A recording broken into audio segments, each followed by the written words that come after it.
All right, ladies and gentlemen, welcome to this episode of Dockside at the Bay. I am Vinny, as always, joined by my co-host Kim, and we are Hi, here to everybody. talk about. Kim, how are you today? I'm doing well. I am just trying to. We recently adopted some kittens in my household, so just trying to make sure that they're not. Well, I don't think that they're going to interrupt the podcast. Right now, they're Well, sleeping, but that could change. So if you hear that's okay. cat crying in the background, that's the reason why. That's okay. We get the dogs yapping on Suds News from Angela's side, so I mean, you can't. We're pet friendly here, folks. So it's okay. We are going to be talking about the multiple time Emmy Award winning web series, The Bay. Um, and we're going to be going over Invaders, which is season 6, episode 6. As always, The Bay can be found on multiple different platforms, and they just got onto Roku TV as well. hmm I'm not sure what seasons are on Roku, but I do know they are on Amazon, they're on Peacock, they're on Tubi, they're on Popstar. I know season 9 is currently on rotation on Popstar, and up to season 8 on Popstar is on demand. Um, and I believe they just wrapped season 10. So either way, things are rolling. By the way, happy 15th anniversary to the Bay.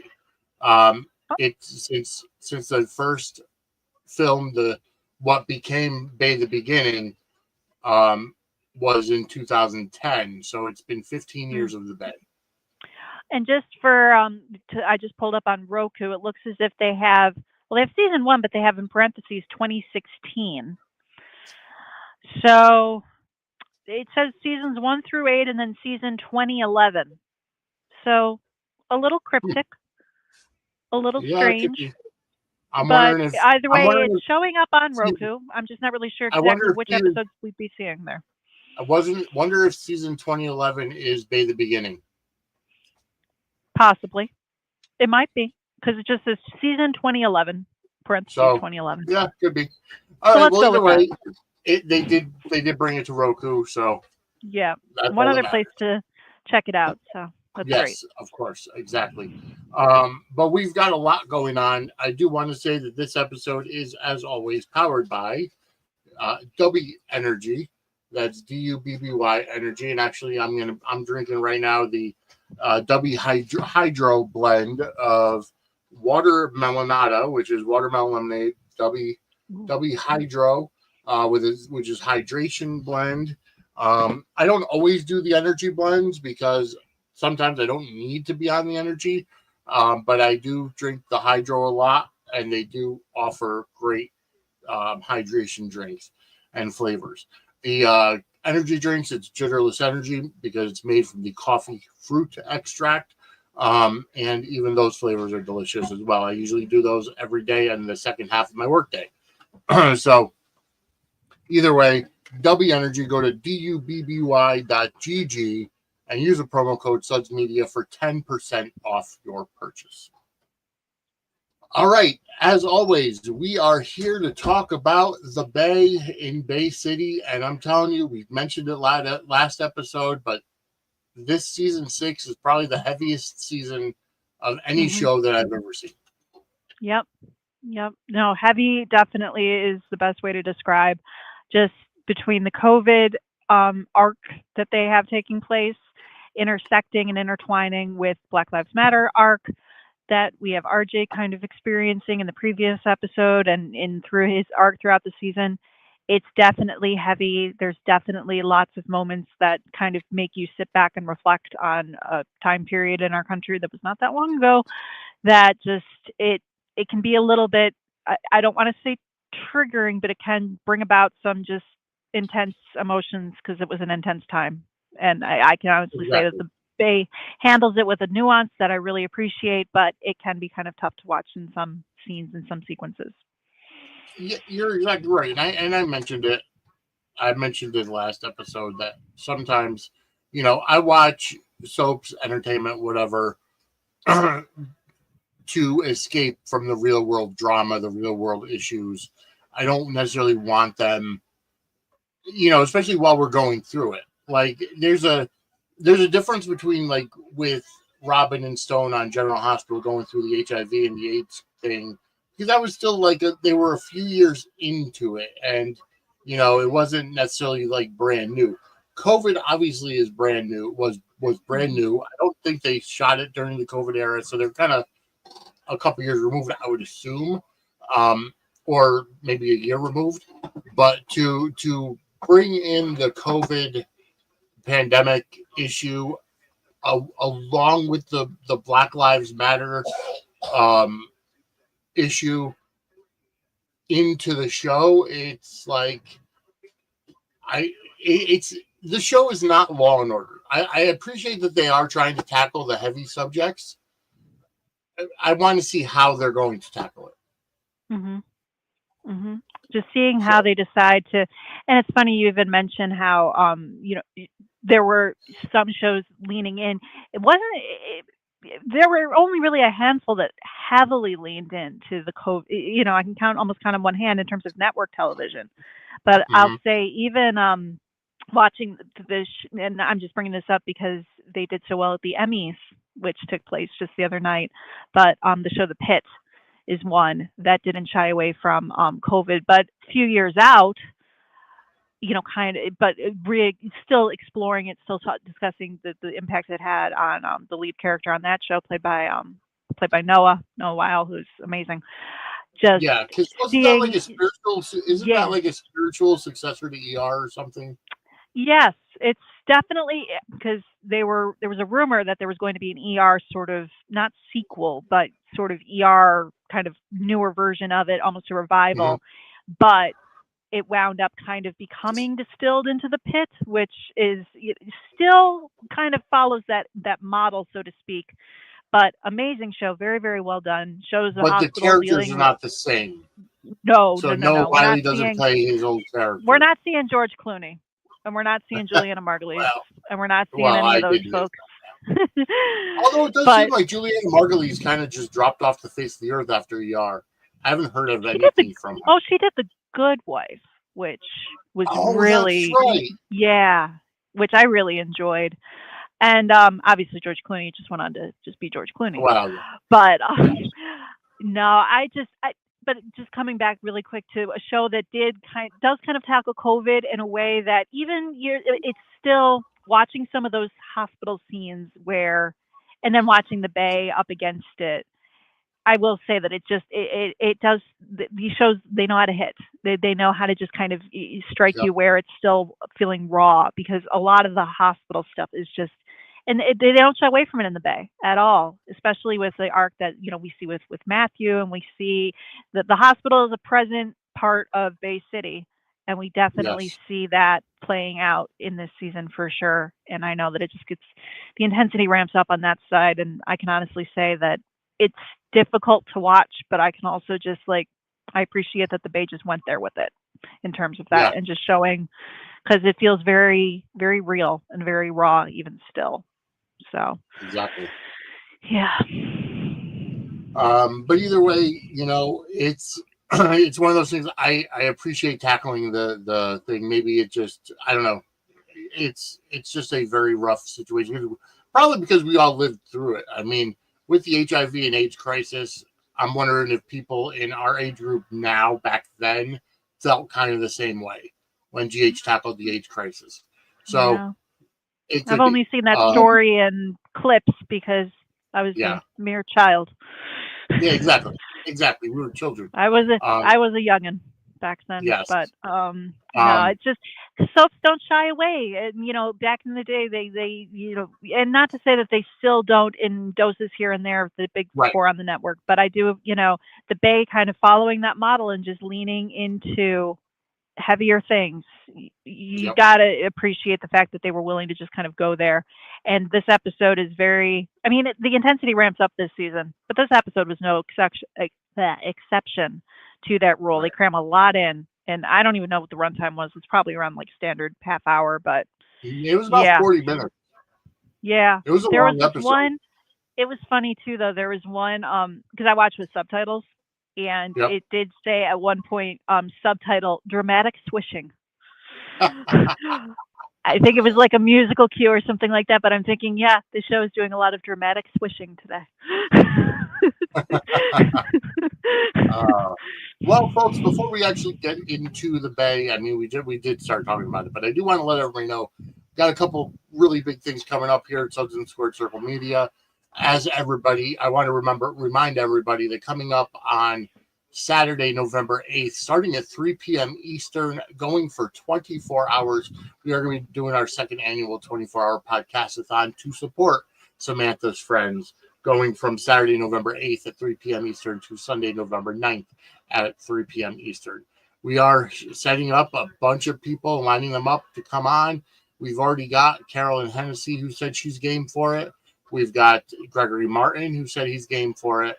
Jordy Villasuso, Eric Nelson, Mike Manning, all of them from the Bay, of course. So we do have a number of people. Plus, Adam Huss has been confirmed for the podcast-a-thon as well. Yay. Our own Prince Very, very Nicholas. exciting stuff. So we do have a lot of people. We're going to be starting to get everything together. I am putting out a challenge to everybody. Last year, we raised $350 for Samantha's Friends. I want to double that this year. I want to bring in $700 to donate to Samantha's Friends. So what we're going to do in order to reach our goal, we are going to be collecting donations for a full month. So starting on October 9th, for that next month, we are going to be collecting donations for Samantha's Friends, culminating in the podcast-a-thon. At that point, we'll have the total grand total. Now, I do want to let everybody know we are looking for West Coast podcasters to come on and take some time during the night, so that, even for a few hours, so Angela and I aren't, to get a little bit of a nap in or two. But either way, we're doing this because we want to bring in the soap opera podcast community to support, a fantastic cause, being Samantha's Friends. All right. So now that plug is out of the way, we do have a lot of other sponsors to go through, and we'll get to them in a bit. But if you want to visit our Linktree, our Linktree is Suds Media. So I think it's link.tree or Linktree/Suds Media. I think that's what it is. Check it out because it has all the links to our affiliate links, as well as sponsorship links right there on that page, linktree.com/Suds Media. Okay, now let's get on to season 6, episode 6 of The Bay Invaders. And we got to see Pete, or so we thought, or so Lianna thought, coming out of it looked like the Romantica building, or, another building that was near the BLM protest. And we saw that it was actually Adam in Bay City, and because he's a spitting image of Pete, with the exception of a neck tattoo and different colored eyes, Lianna thought she was talking to Pete, and that interaction was very, very strange. Well, I will say it was kind of funny how we got to see, Pete versus Adam. At the top of the episode, we do get, the lovely scene of Pete doing some night surfing. So see him, just shirtless and, just fresh out of the water and all, but no neck tattoo. So it does, sort of indicate, okay, down the road, we are going to be seeing your big, bad, evil twin kind of starting to make his mark on the town in the form of just kind of impersonating you, but also just, I don't know, he was trying to do the voice, and it was just like, he's coming, and now you're coming off as too suave and too like I'm, with my sunglasses and my neck tat and everything like that. Yeah. But I can appreciate the little, even the little with the mask that Lianna hands him, and he sees the flowers, and he's just very flowers.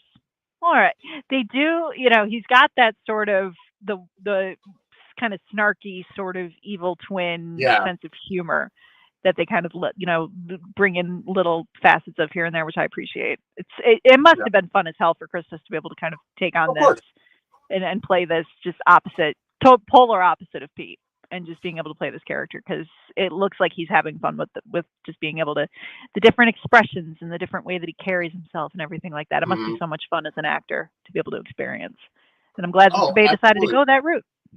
So, I mean, it's a lot easier to piss people off than it is to make them cheer for you. I mean, I've learned that in wrestling, that a lot of the back in the day, not so much nowadays, but back in the day, we had some real heels and real bad guys that really had fun with their characters, making people just loathe them. And just, they had so much heat and so much, animosity towards them. There were wrestlers that got stabbed. There were, nothing is that extreme today. Yep. I mean, you could barely get heels to maintain their character on social media. There's very few that actually do. But with that said, I was talking to Mike Manning at the Samantha's Friends event a couple weeks ago, and when we were sitting down at brunch, I asked him, I said, how is it, for an actor playing a good guy versus a bad guy? Because you don't get that instant instant feedback from the crowd and the audience as a wrestler like you do on it. So he was telling me, he's like, yeah, it's somewhat easy to play a bad guy, except because I guess he played a villain on Days of Our Lives. Oh yeah, and, yeah. He was the bad seed son of Ava. Yeah. Oh, Charlie. Okay, he played Charlie. Yes. Yes. Oh, and, okay. I didn't know that because I did not see him in Days, but just yes. Was he part vampire or something? He was the when they had an arc where Trip, played by Lucas Adams, Ava and Steve's son, was being accused of sexual assault. They had it where everyone assumed that Trip was responsible for getting this woman pregnant, and there was no consent, and it was an arc that took place. But in order to get Trip out of it, they brought in Ava had another child who happened to have the same DNA. Hence, he is the father of this woman's baby, and they brought in Charlie as just this. It was a little out of left field, but makes sense that Ava, who was played by Tamara Braun, is kind of a big bad villain, would have sort of a villainous son. But yeah, that was that character. He was definitely, he's not one of the good guys. He was no Smitty. So he was saying how there were some of the things that he had to do as that villainous character that made him feel like gross and icky and stuff. It was an icky storyline because it was not. I mean, they played it super well. I mean, all the actors did a phenomenal job with it, but it was just a storyline that definitely uncomfortable to watch and definitely difficult. And I could see it where he'd be saying, "Yeah, playing that character must have been just because he was not a redeemable hero. There wasn't really a way to bring him back from a lot of the things that he had done." So, as opposed to like Smitty or Caleb on the Bay or Beyond the Gates of the Bay, respectively, he's a nice guy. He's a good guy. He leaves work feeling great. So especially as Smitty, he enjoys. He's always doing what's best for the family. And good guy and dad mode too. It's funny watching him as Smitty, but then watching him on the Bay where he's a teacher. The scene that he had the virtual kind of class with the kids. I'm just thinking like, that's so Smitty, but Smitty's not a teacher, but it's like showing him in like that dad mode, kind of protective, like being like telling the kids, like, make sure you be safe out there and do your homework and everything like that. I was just like, oh, it's like I'm watching Smitty only a little bit younger. Right. Yeah. Small virtual class that Daniel got a chance to walk in on shirtless. A lot of shirtless boys in this episode. A lot of that going on, which I'm not gonna be opposed. They're all very handsome gentlemen. But yeah, Daniel coming in crashing the virtual Zoom class was a nice little comic relief moment, I thought. Yeah. But I did like Mike Manning did say that playing a good guy when you leave set is just very very rewarding at times and stuff. So I mean, Yeah. it makes total sense. Yep. Moving into the Bay, you're right. Seeing him as a teacher doing virtual, like that was everything that the kids at that point had to do for like in some Yeah. districts a year and a half. Um, Yeah. I know that once the school shut down and they like my wife, who was a teacher, she was virtual. I want to say for a year and a half, or Mm. was it Mhm. a half a year? Maybe it was just that first half of the year they went back to school in that September, or maybe January. I don't remember. It was something. It was either maybe anywhere from half a year to a year and a half, Yeah. and then they still gave the kid or the parents. They gave the parents the option to send their kids to school or be virtual Mhm. at certain times. I don't remember the exact thing, but um, either way, it's it's very realistic for the virtual classes. And um, I'm wondering, for those of you out there who are teachers and you saw that, is that kind of like something where it's like, yeah, we had to do that, or well, I don't Yeah. want to see that. I mean, just a totally different learning experience, something that I just can't even really wrap my head around. I mean, I don't know, when I was in school, we had a computer lab and the big bubble desktop computers, and Yeah, that we weren't even being handed laptops like to have, not until I was late in high school. So it's just very, very different in terms of my, so, and just but seeing that captured just, in a brief little scene on the bay, mhm. just, it's all those little moments that they pepper in, it just adds to the, tension and adds to the, everything that we were feeling back then. It just taps into Yeah, something that's still very real, it's still very raw, still was happening. All the virtual Zoom, the rise of Zoom in general. Heck, I mean, yeah, well, yep.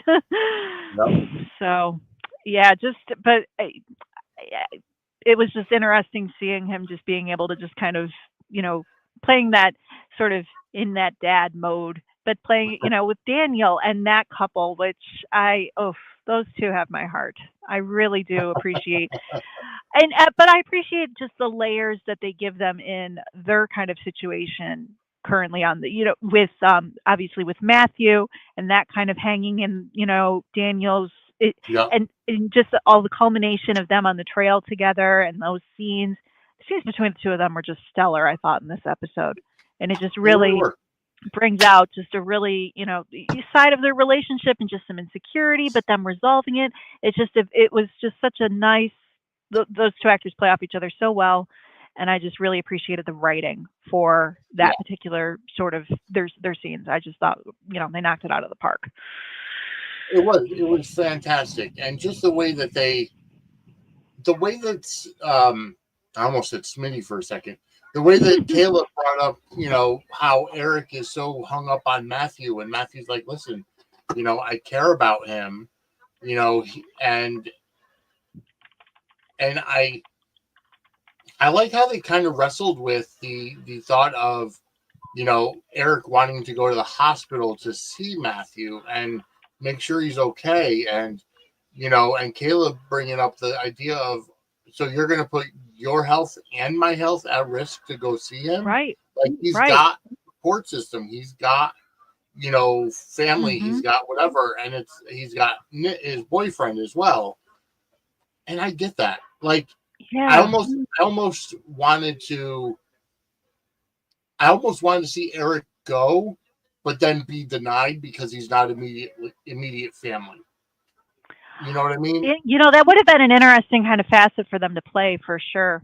But I did appreciate how they like that argument felt very level. It was like they were both making points that just Yes. because you see this, the desperation on, just this person that I'm connected with, they're in the hospital. I just want to see them. I want them to know that I'm there, and I can't do that, and I'm afraid for our. But I also, it just captured so much of like that emotion, and it made so much sense and where they're both coming from. Just Yeah. they were both making points that just felt so valid and so real and so raw and just, don't take your health into your own hands. You are not even with this person anymore, but this person is important to me, and I want them to know that I am there, because what if I don't see them again? What if something happens? We can't guarantee. Just so much, and they just, I thought it was handled so, and then to have them have that resolution though at the end, Yeah. rather than it dragging, I did appreciate that they managed to have those scenes where they just kind of both come back to the apartment and they both kind of look at and have that moment where, like, we've known each other since, I've loved you since we were kids, and I'm just like, oh boys. It's like it does your heart good to just see that, that resolve, because otherwise they could have played it the other way where they had him kind of go to the hospital, try and get in there, and not being able to. They could have extended it out, but I did appreciate that we managed to get that sort of at the end, Or that resolution between them, at least yeah, in or part. even better yet, them saying, "Okay, we're only doing virtual visits," Yes. like on an Yeah. iPad or Zoom or whatever, Mhm. um, because it Mhm. makes total sense that they would have brought that into it. But I did like how it was resolved. I did like where Eric kind of came back and said, "Listen, I understand what you were saying. I'm sorry, I'm Yeah. sorry that this got between us, whatever." So Yeah. I like how they did resolve it, but I would have, I mean, it would have been cool to see a couple more of those Yeah, a problems. little bit more. Yeah, flesh it out just a tad more, but they had it where they wanted to kind of have it with the two of them, and just, Yep. yeah. No, I their chemistry though is just, I've always appreciated that, and just them touching on the fact that, yeah, they were kids and they love each other, and you are the most important. It just, oof, does your heart good to hear that and just see that. It's the same with like the Pete and Vivian scenes, when you just Yeah. have those couples that are just the anchor couples in the show, and just seeing them, it's just, it's so nice to see. Yeah, the It really is. the I different agree. super couples at work. Yeah. No, exactly. We did get to see one other couple with their interactions. We saw Tamara and Evan Yes. and wake up in that, or well, Tamara wakes up and Mhm. gets into Ninja Tamara mode because she wants to look around, Yeah. um, and find out find out about, I guess, whatever's in the safe or whatever. Something to that effect. I think she's trying to cover her tracks from when Mhm. she broke in the Yeah. last. Yeah. Um, Which, it's an interesting. I appreciate too how they kind of play on this sense of, we're all trapped in the same house, and I yep. feel the need to just kind of be secretive and cover all this up. It just adds this whole other dimension to, like, I mean, just the fact that, like, they really can't leave and they're just kind of stuck there, and then they find out that Damien is still there too, and Mhm. it's like it just keeps on, like, they can't even feel like they're comfortable in this gorgeous house. It kind of, Yeah. it's almost like a little, like, psychological thrillery kind of, just them all kind of like, tiptoeing around each other a little bit, and her having this big kind of secret and trying to cast all this off. Ninja Tam Yep. in full on mode with her scissors, just, Oh, absolutely. cutting wires And and trying to, yeah, and to be fair, her approach in all of this, making it seem like someone broke in, and then yes, kind of covering her tracks with the, just, but look at the wires, look at the way, I'm like, that's slick. You go, yeah, girl. that was a little. That was that caught me by surprise that she was just so jittery in that one scene, and saying she's afraid, thinking somebody broke in, whatever. But if you're having some problems in your sex life in terms of, not having enough time because you're quarantined with your boyfriend and his brother, and you need to talk about it, I know who you could contact. Are you having problems in the bedroom? Are you having problems with your sex life? Well, I know just who to talk to, and that's Lori. CoachingbyLori.com is where you could set up voice, video, or text sessions to talk about sex, to talk about intimacy, kinks, fetishes, taboos, fantasies, or your sexuality. You could talk about coming out and what to expect when you come out. Lori is a sex therapist and talks about your sexual health. Lori's offering all new clients 20% off their first session with the coupon code WELCOME. That's Coaching by Lori, LORIE.com. Coupon code WELCOME, WELCOME, for 20% off your first session. All right. Maybe Tamara never needs to call Lori for some guidance going through this house sharing, because I didn't know Damien was there. And can we just talk about Damien and his little? It's like he was kind of in like two modes. He was either talking about Avery or he was talking about food/eggs. And I just thought that was super cute. When he was all about the breakfast burrito and then wanting to make eggs Benedict, and I learned how to cook because Avery wants me to cook. And then he starts talking about Avery, and he's just like he's running around kind of like this excited little puppy. And I just thought it was so cute. It just, I don't know. There was something about that just kind of, and the fact that he's been there for a while and like has kind of gone undetected also kind of cracked me up. It's like, how long have you been, the house seems big, but not that big. Like, how did you, that kind of, it didn't take me out of it. It just kind of amused me a little bit that he's been there like this entire time as well. But out of the three, he seems like he's the most just kind of, all he wants is, Avery and breakfast. He had some line like just like no breakfast for Damien or something like that, and it's just like I was like, oh honey, okay.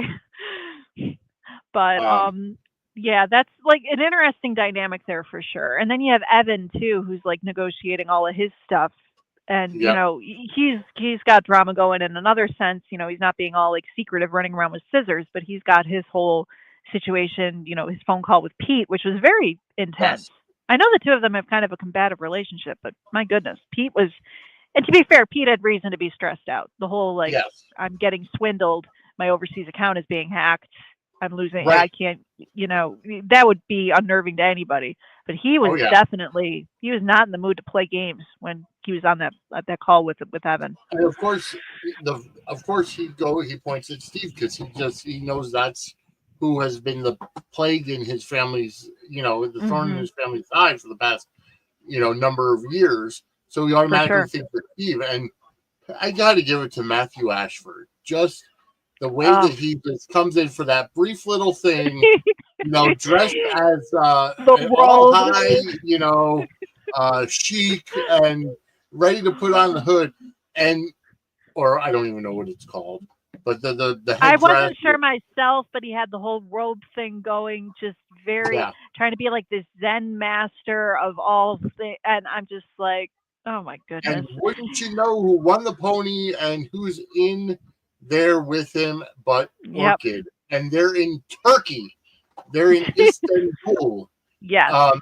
And just seeing Orchid there in her long flowing dress covering her face and all covering her hair, and I never thought that I didn't think that she would be back, because I remember feeling that when I first viewing of that episode. I remember being kind of shocked by that as well, just because the last time we had seen her, it was alongside, and the character has since been alluded to as not being in town anymore. He had moved, or this was his former apartment, but with Nathan. And that was the last kind of place where we saw Orchid. And now she's just latched onto a different, pariah, different bad guy, different, town, just we don't like you. You're a bad. It's so in character, keeping in character, but to follow the guy all the way to Turkey, my goodness. I mean, apparently, they kind of explain it with her saying, well, you gave me a job. And then they get into the whole Mary Magdalene, Jesus comparison, which that was awkward. I'm sorry, the anointing of the feet line really grossed me out. I was just like, I don't need that. No. But I will say, the chemistry between them and Orchid just getting to play, like, just being the bad guy, cozying up to the bad guy in true form. It's very. It makes sense to see her there, even though it's kind of a surprise. It tracks for her. So. Oh, absolutely, it does. And it's funny because you go ahead and you see them there, and in the same thing. Pete had a number of different phone calls to on this episode because we saw him, talking to Evan and trying to figure out what's going on with their you know, their warrant of getting Steve. And Evan points out, Right. he's like, haven't you been paying attention? The courts have been Hmm. suspended. Like Yeah. all the courts have been closed. This is before they even did video hearing. Yeah. And they reference that even with Lianna too, when Narda brings Yes. up her open court case. It's like, they were showing what was happening in real time with that. It's, kind of convenient that they can kind of explore the whole, well, courts can't do anything, so the bad guys Yeah. get to kind of just roam free and do their thing right now, or Mhm. it creates some room for some drama for sure, because yeah, at that point they their hands were tied, they couldn't proceed. Yeah. So, and Evan Exactly. reminding Pete of that, but Pete did not seem to really even. He's just like still like, is that a threat? And just very threatening and very just. But Yeah. understandably though, I mean, I've Oh had to yeah. deal with accounts being like. My mom a couple years back had to deal with like a bank account kind of hacking situation kind of deal, and it's disturbing. And Yeah. believe me, it was not an offshore crazy account that probably contains a significant amount of money, but still, it's unnerving for anyone to see an alert on that phone. Of course. And I got why Pete was reaching, drink. He's like, asked the police officer who was trying to help him, "Can I just have that whiskey, please?" It's like, yeah, I'd be doing Yeah. the same thing, bud. Yep. And Pete's on the phone with the I think it's with the bank, and he's like, "Get me the list of the IP addresses that have accessed the account, and I want that in writing today, Hmm. because that's how you're gonna, the device IP, the location IP, all this other Yeah. stuff. He's gonna narrow it down and find out who's the one that hacked into it, and it wasn't Steve. I don't think. I think it was Adam. Uh, it either way though, yeah, he's got a big, and it's not as if he's like, playing with monopoly money. It's serious money, and they allude to it with Sarah, the winery thing too. It's like someone's creeping in on the family fortune. Yep. And then you got Steve, who's embracing the whole Jesus thing, but possibly not the whole vow of poverty thing. We don't really No. know. Maybe he is embracing a vow of poverty, and therefore completely off the table for the thievery and everything. But But he is so fired up, he may need some new gear to get him into some mode for fighting, and that's where you can use our affiliate code to go to WWE Shop. Ladies and gentlemen, Suds and Squared Circle Media has its own threadless shop, and you can visit it by going to merch.suds-media.com. On our shop, you will find shirts with our new logo for Suds News, as well as the NWO takeoff for the Suds World Order merch in 3 different color logos. You can also find merch of our Suds and Squared Circle Media logo itself, as well as Dockside at the Bay and much more. Go to merch.suds-media.com or scan the QR code on the screen. That's right, merch.suds-media.com, or the QR code that you can scan on your screen brings you to our threadless shop. Any merch you buy helps to support our network. Okay, well, I clicked the wrong link. That gave you the ad for our threadless shop, not the WWE shop, but either way, with that Suds World Order shirt or even the Suds Mania shirt, Pete could still get into that fighting spirit. So check yeah. out our merch as well. Mm-hmm. But with that said, Pete was just on another level, today, because he was also Yeah. talking to, not only did he talk to Evan, not only did he talk to the bank, he also talked to our John Blackwell, who again we noticed that he grew out his hair Yes. during Yes. this COVID In era. addition to International Man of Mystery, International Man of Interesting Haircuts. Yeah, throwback to the Beatles. Um, but he did land in Istanbul. He got a tip that Steve was in Turkey, so he's following up on it. They're working together, and Yep. I'm glad that Pete's talking to both Evan and John about the same thing, and both Evan and John, father and son, are going about it two totally different ways. Yeah. Yeah. You got like legal eagle style from Evan, and then you have, taking matters into his own hands because that's, the John Blackwell way. Yep. Just very different, schools of thought, but both of them kind of communicating the same thing. There is like Steve is still eluding them and they're working Yep. on things, but it takes time and Pete is just not willing to hear that and he's just he's in that kind of, fight mode. And then though he does have the scene with his mom and that seems to kind of settle him down a little bit. He kind of comes to grips a little bit when he gets his scene with Sarah, Yeah. Um, which because then Sarah asks him to help with RJ because yeah. she doesn't think Well, he RJ also can. gets to talk about, Vivian and the baby, and All that right. that Yeah. whole reveal takes place too. So he's kind of a little bit more, he's not as combative, and he's just kind of saying, but you get to see his nervousness. You get to see why he's in this kind of freak Yep. out fighting mode because he just realizes, he's got a kid on the way, and what kind of Yep. world am I bringing this kid into right now? And Sarah, it's so sweet when she's like saying like old wives' tales, and you crave chocolate if you're having a girl, but ice cream if you're having a boy. Well, what if she's craving chocolate ice cream? Just those I just such a sweet little moment Those there. scenes are But priceless. what was that? Those scenes are priceless. Yeah, yeah. Just a very, I love their dynamic as mother and son. I always have, and I just it's very very just seeing that interaction. Even him saying at the start like he doesn't want to hug her because he wants to keep her safe, but here's the takeout. Yeah. Just like the whole it was a very, as opposed to him just, in that fighting stressed out mode, he does get a chance to just kind of get some stuff off of his chest. But then Sarah kind of said, but listen, there is still things to be worried about. We have to talk. I want you to talk to RJ because I'm worried about him. And then we Yeah. have just a very layered scene with Pete and with RJ, which, again, them bringing RJ out from like just the sweet kid kind of on the periphery into this whole arc. He like that scene with Pete was very, developed and power. It's compared to like previous interactions that they've had where, RJ's just kind of on the sidelines, just kind of joining in. Now he's Hmm. really just those were some very stellar scenes between the two of them, I thought. Very well acted.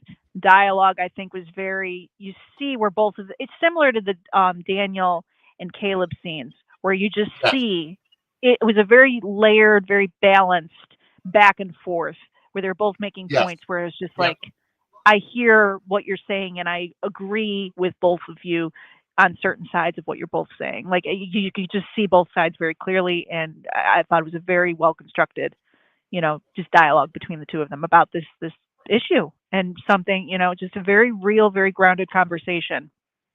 And you still kind of get the fact too that RJ is still technically like, he's still a kid. He's still younger. Yeah. I mean, he does like, best we can help me is just leave me alone, and that's so like, teen coded. It reminds you that he's still like a younger kind of guy and still trying to figure stuff out. And now, yeah, obviously, there's all these other issues that are coming into place. But I don't know that moment where he's just like, leave me alone. Just very like teenager with a chip on his shoulder. That kind of vibe. Yeah. Talking with Exactly. his yeah. And Uncle, honestly, cousin? What is uncle, uncle? uncle. Yes. Yeah. And That's honestly, during that time, we saw a lot of divide between, you know, and it's tough for RJ being a mixed race person because hmm you're hated from both sides. um, at least according to people that are mixed race. Um, Yeah, it's but a difficult place for him to be in, and one that Pete can't. That's he can't understand it, but Pete is trying so hard in that scene too, and you just it's the really same see thing with his Avery love too. for fam. Yeah, you just really see like that love that he's got. And Avery, same deal. That just a genuine love. We are your family. We are here. We are Hmm. trying our best to just understand something that we know we can't fully grasp, but we want to try. And just it's so consistent with both those characters, just like the Yeah, devotion to, yeah, this is fam, he is fam, and we are going to get through this the Garrett way and figure this out, and it just, and RJ just not being at a place where he can feel like he can accept their help is just, it's heartbreaking to watch.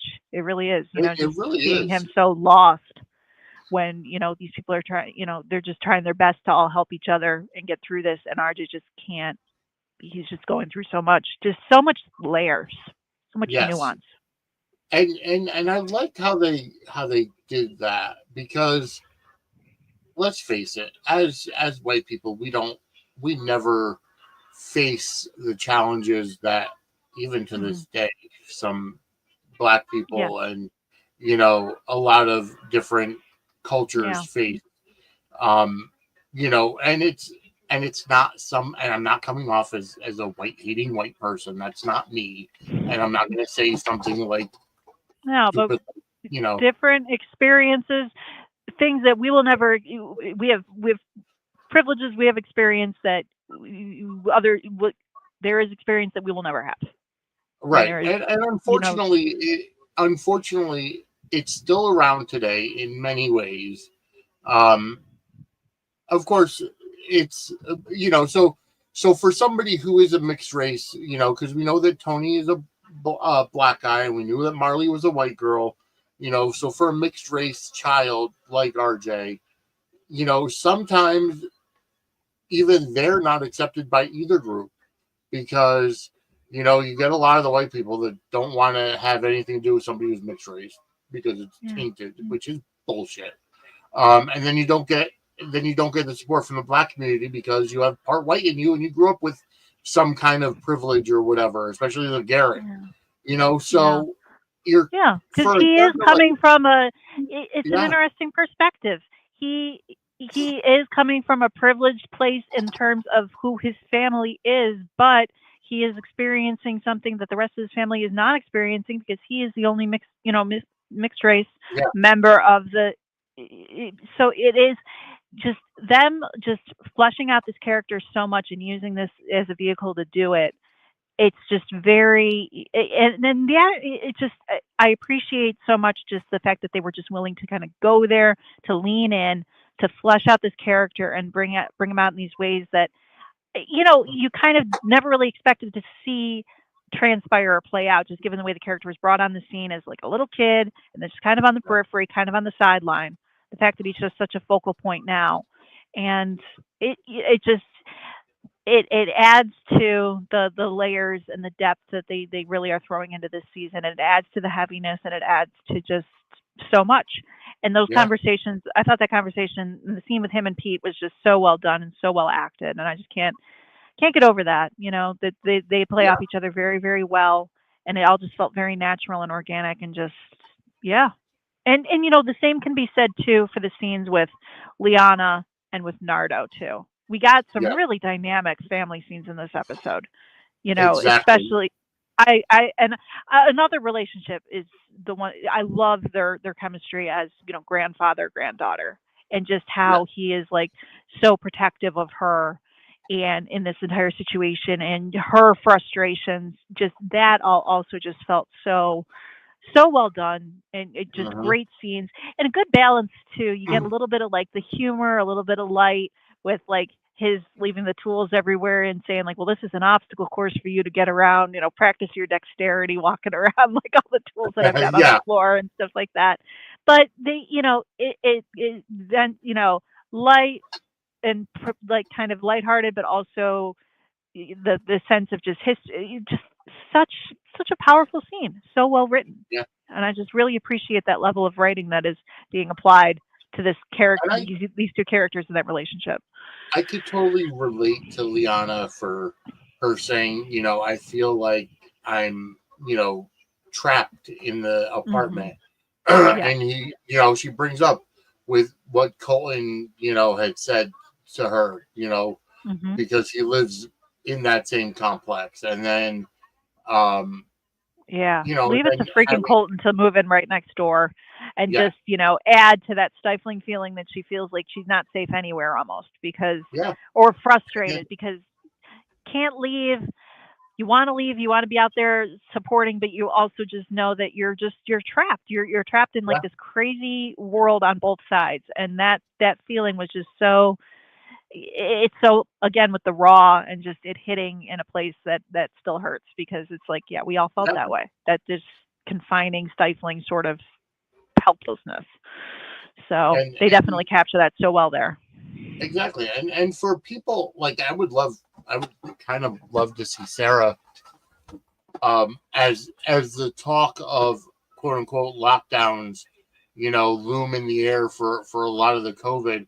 I would love for Sarah to kind of have a bout of PTSD from witnessing lockdowns in prison as compared to what society called a lockdown, Yeah. because you couldn't go to certain places, but you could still leave your house. You could still go to the bank. You could still go to the grocery store. You know what I mean? Like, using the term lockdown could have triggered PTSD in somebody that's been in prison like Sarah. Big, bringing that arc back into the fold, and that's, oh my goodness, yeah, that would have won Mary Beth another Emmy. I guarantee it. Yeah, no, just I really just the ways that they just kind of address that, they capture that moment so well, though. Just her being Lianna, just being so like frustrated, but wanting to get out there, wanting to just kind of support and show, but you also have Nardo just being so protective, and him reminding her, like, there is still a cop out there that's after you. There's an open court case. What if something Yep. happens? But his bringing up, Vietnam, his bringing up, the lost moral compass. It's like he knows what she's what Oh she's yeah. feeling, and he wants to be, but he's also like wise and sage and knowing enough to know that you need to be protected too, and Mm-hmm. you need to, especially with things could go sideways easily, Yeah. and he has to remind her, like he did. And then Liana's like, well, I'm not carrying the signs by myself. She reminds him that she's going to have support when she goes out there, and she will, have that with Riley, with Nick, etc. But Nardo just coming from that protective, sweet place. Oh, I love his character. I love that relationship so much. He's just such a, just trying to fix stuff around the house, and keep everything just kind of, as copacetic as you can, and just, such a good character, such a good Oh, relationship exactly. and dynamic. And I'm glad that she And, has that, because it's, seeing Liana with just that stability and that sense of, after yeah. everything with Janice, it's just really refreshing. Oh, absolutely. And from one, fashion icon or a fashion person like Liana to another, and this time I'll get it right, folks. We are an affiliate for WWE Shop, and you can get your fashion from there by using our affiliate link. Ladies and gentlemen, Suds and Squared Circle Media is an official affiliate of WWE Shop. If you want to buy stuff for the new AAA Mega Champion and WWE Intercontinental Champion Dominic Mysterio, or the classic Stone Cold Steve Austin with his Austin 316 merchandise, or merch for Raw is War, SmackDown, or any other WWE show, just go to wrestlingmerch.suds-media.com or scan the QR code for our affiliate link. You can either go to wrestlingmerch.suds-media.com or scan the QR code on the screen, and you'll be taken to WWE Shop using our affiliate link. And anything you buy using our affiliate link, we earn commission. All right, so folks, check that out. Check out WWE Shop. We are an affiliate. That QR code or wrestlingmerch.suds-media.com takes you to that affiliate link to WWE Shop, and it earns us commission. So, with that said, when Liana had her interaction with Adam, Yes. right outside, I guess it was the Romantica building or whatever they were. Great scene. Great scene. Oh yeah. I just, I kind of forgotten about, like, Adam, like, kind of when he makes his way out into the world and is kind of, I'd kind of forgotten about that moment taking place. And Liana just sussing out right away that something was amiss. It's like, Yeah. that's great. We're not going to drag this out. We're not going to have it be like, oh, hey, why is this guy who looks like, it's like, no, she's cluing in right away. It's like, yeah, she gets it. She can tell. And both he and Adam are so distinctively different. That's Yes. like the first time that I've seen an identical twin storyline played by the same character, where somebody's not trying to impersonate the other.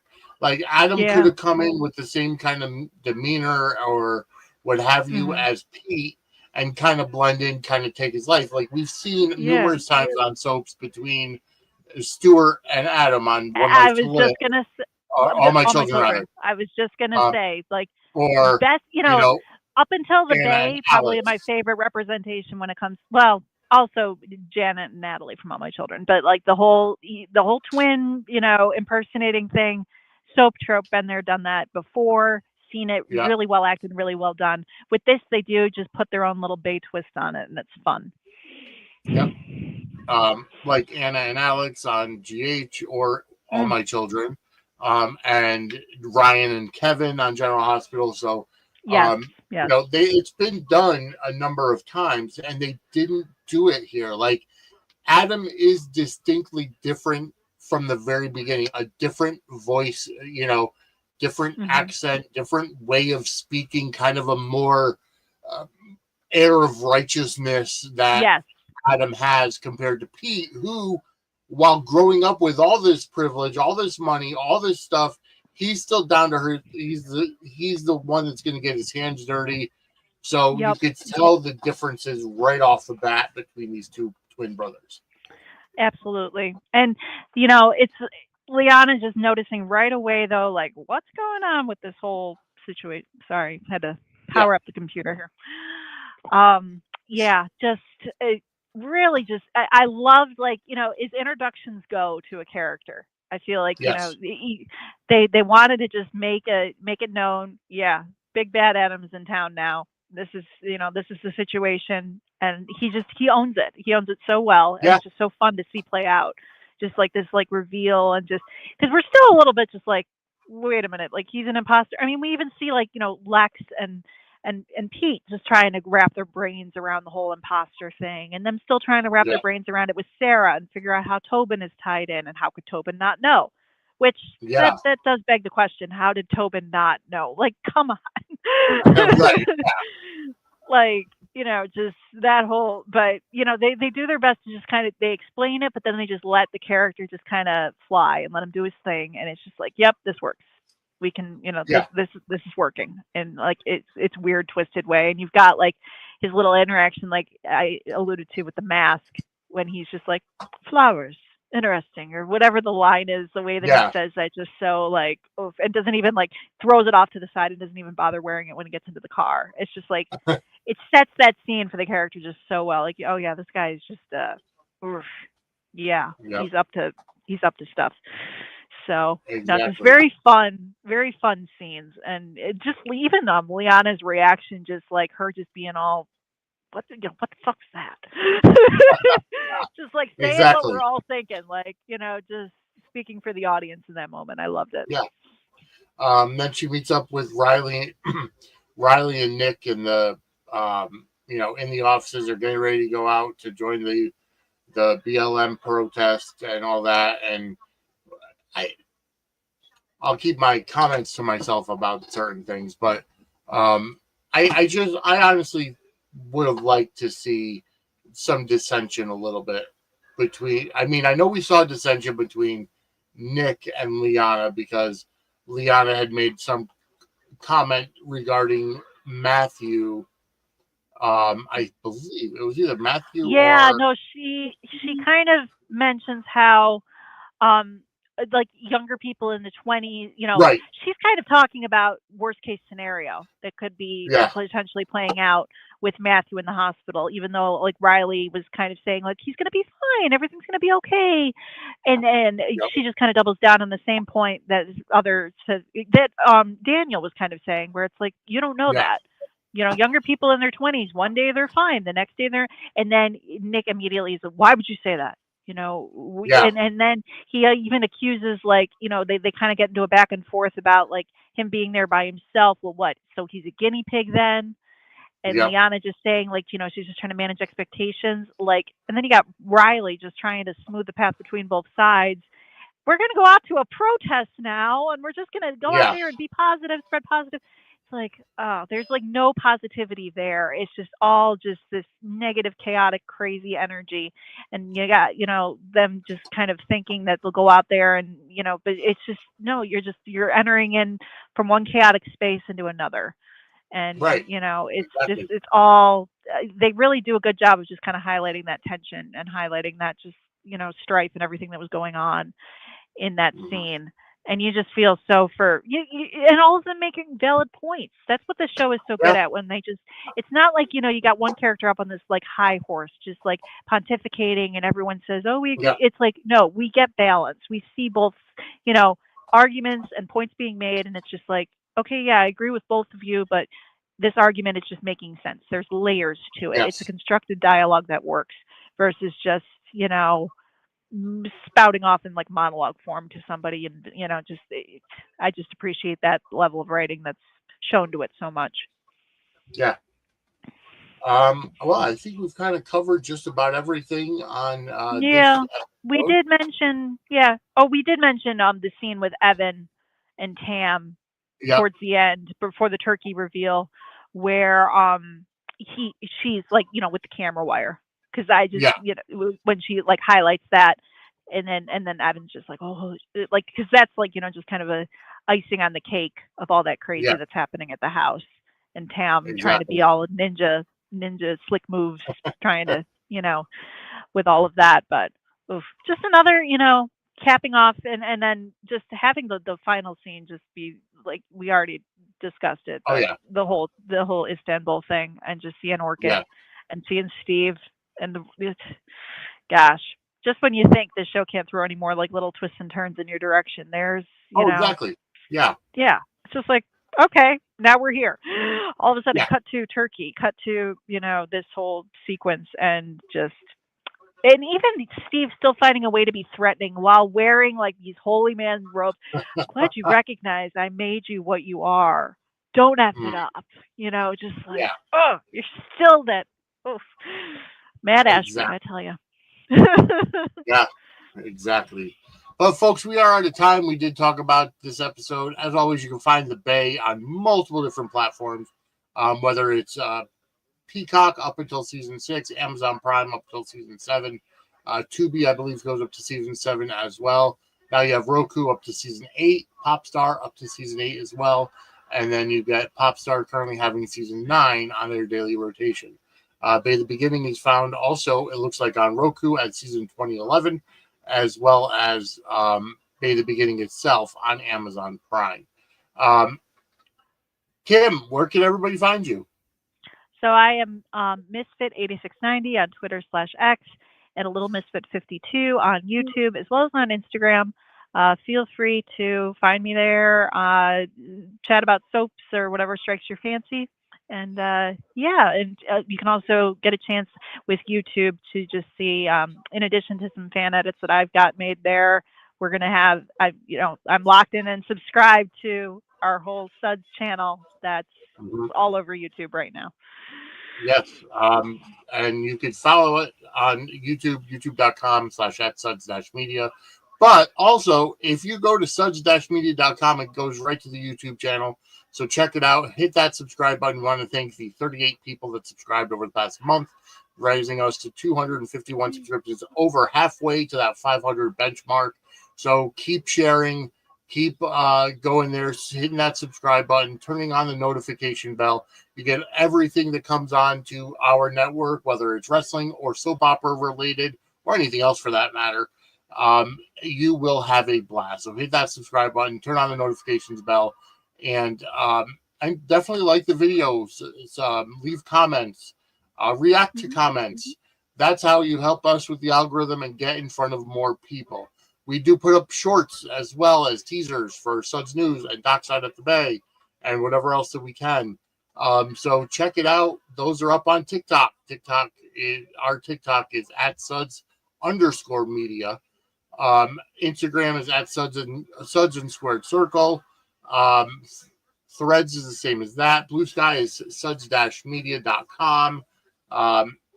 As always, on Facebook and Twitter is @VinnySuds. That's my personal. And then @Suds Media on Twitter for the network. Suds and Squared Circle Media on Facebook as well.